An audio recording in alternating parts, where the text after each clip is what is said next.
El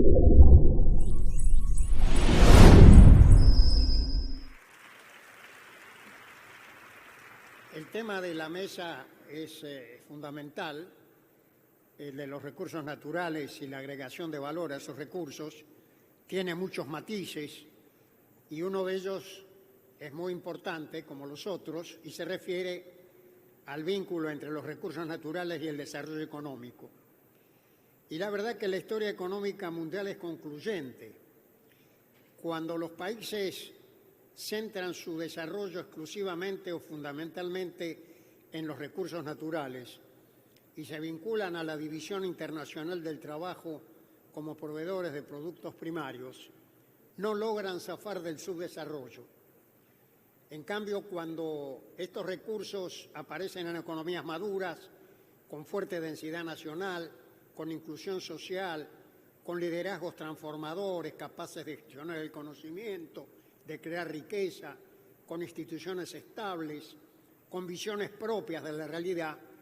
cuando los recursos naturales aparecen o se dan en ese tipo de sociedades, los recursos naturales son parte fundamental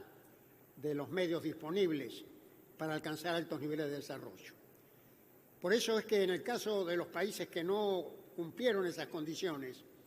y en los cuales la aparición de recursos naturales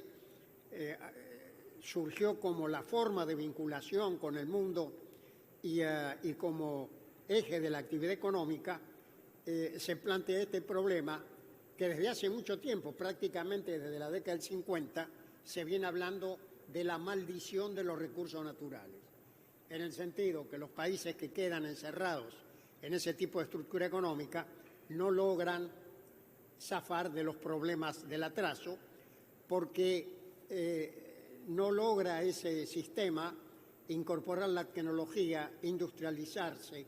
incorporar en definitiva valor agregado a los recursos naturales y convertirlos en una plataforma de crecimiento y no simplemente en un eje del subdesarrollo y de la posición subordinada en el sistema internacional. La historia de América Latina es básicamente esta. Nosotros en el siglo XIX, a partir de la Revolución Industrial y más aún incluso de los tiempos originales de la conquista y la colonización, nos ubicamos respecto a la división del trabajo como proveedores de productos primarios, sin un suficiente desarrollo industrial, estructuras con una fuerte concentración de la renta, recursos naturales que se aprovechaban en sus manifestaciones menos avanzadas y por lo tanto formaban parte de una estructura de subdesarrollo, de incapacidad de generar las fuerzas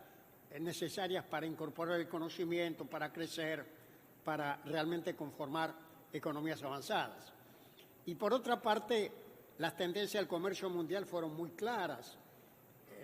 Antes de la Segunda Guerra Mundial, los productos primarios representaban 2/3 del comercio mundial. Después de la guerra, después del periodo dorado, esa participación pasó a 1/3. Y aún ahora, en donde la emergencia de los países asiáticos, de China y de otras economías muy dinámicas han valorizado los recursos naturales y han mejorado sus términos de intercambio, la situación no cambia. El eje de las relaciones, un eje fundamental de las relaciones internacionales sigue siendo el intercambio de manufacturas.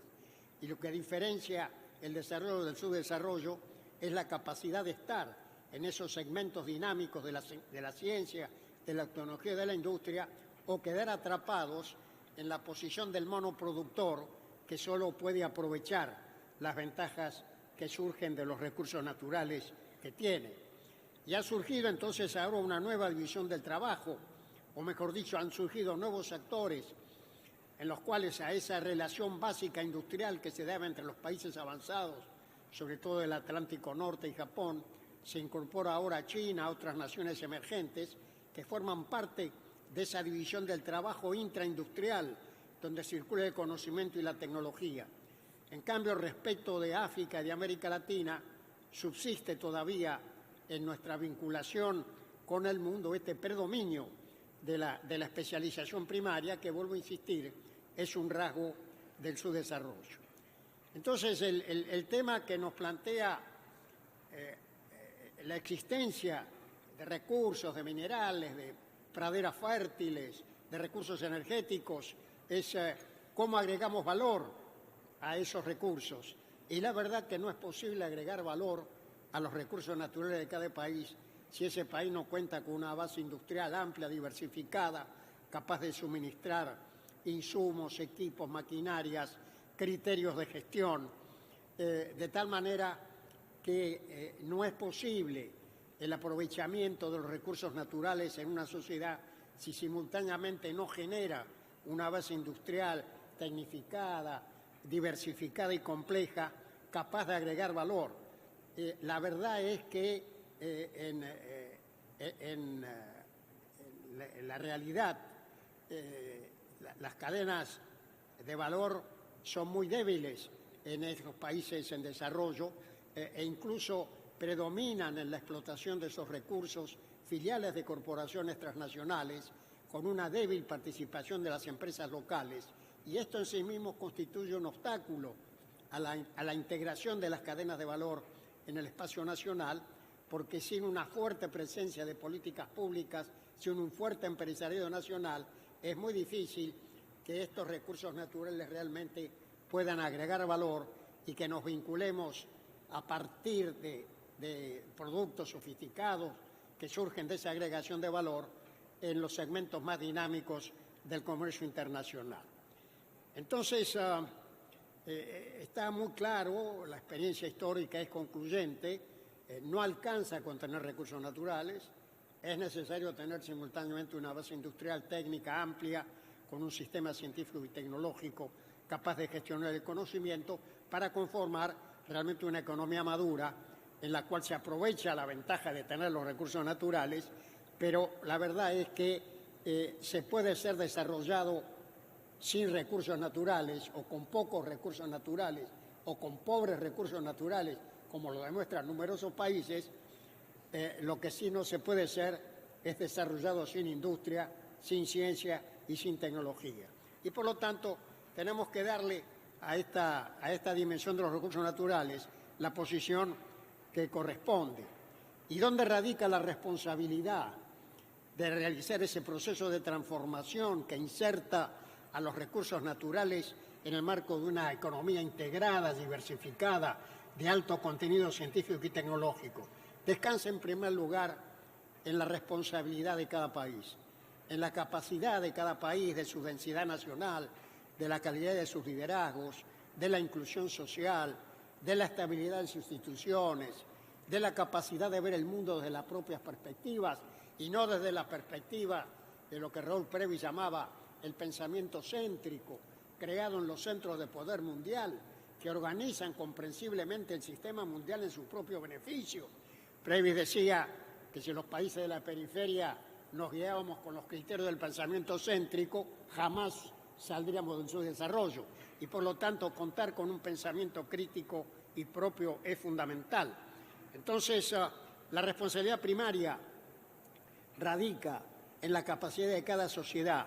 de vincularse al mundo, de defender su soberanía, defender sus recursos, integrarse plenamente a la globalización en el comando de su propio destino. Pero hay sin duda también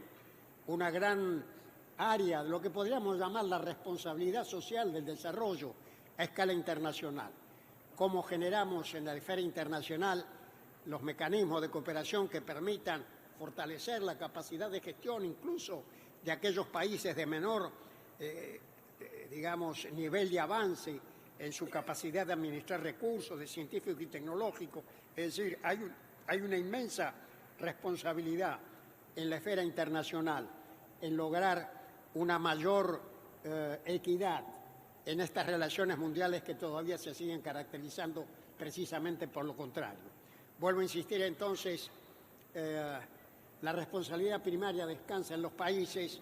en el fortalecimiento de su capacidad de gestión, de su base industrial, de la inclusión social y, en el caso de América Latina, claramente, la posibilidad de emprender esta tarea de movilizar los recursos naturales para el desarrollo en el marco de la cooperación latinoamericana. Muchas gracias.